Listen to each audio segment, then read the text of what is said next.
বাংলাদেশ নির্মাণ শ্রমিক ঐক্য পরিষদ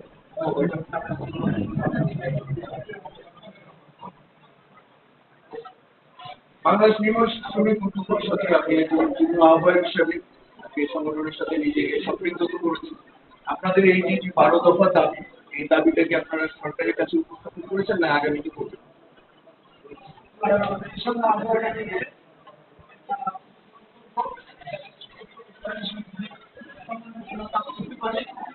যে কোনো সমস্যা ইনশাআল্লাহ আমরা সমাধান করার চেষ্টা করি।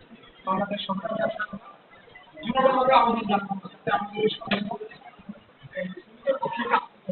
আপনাদের তো একটি সমস্যা আমরা দেখি, আপনারা যারা বিভিন্ন নির্মাণের সাথে আপনারা যারা নেতৃত্ব দেন, যারা কন্ট্রাক্টর আছেন, আপনাদের যে আমাদের শ্রমিকের আপনারা সেফটি যে ইকুইপমেন্ট সেগুলি আপনারা দিতেন, সেগুলি না দিয়ে আপনারা শ্রমিকদের কাজে লাগেন, আসলে এইটা কেন?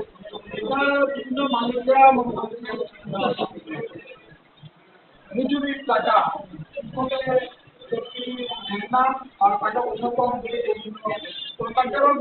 সম্পূর্ণভাবে কিনতে পারে না সেসব জিনিস মালিক পক্ষ তাহলে কি আমি ধরে নিতে পারি একটা শ্রমিক সে দুর্ঘটনায় সে দুর্ঘটনায় ইঞ্জুরি হয়, সেজন্য শুধু মালিক পক্ষ কন্ট্রাক্টর পক্ষ দায়িত্ব, মালিক পক্ষ এবং কন্ট্রাক্টর পক্ষ আপনাদের জায়গা থেকে তো আপনারা কি যাবেন? আমাদের জায়গা থেকে আমরা ইনশাআল্লাহ করার দিকে চেষ্টা করবো এই সংগঠনের মাধ্যমে যাতে চাষটা যাতে আমরা করতে পারি এবং ভালো করতে পারি।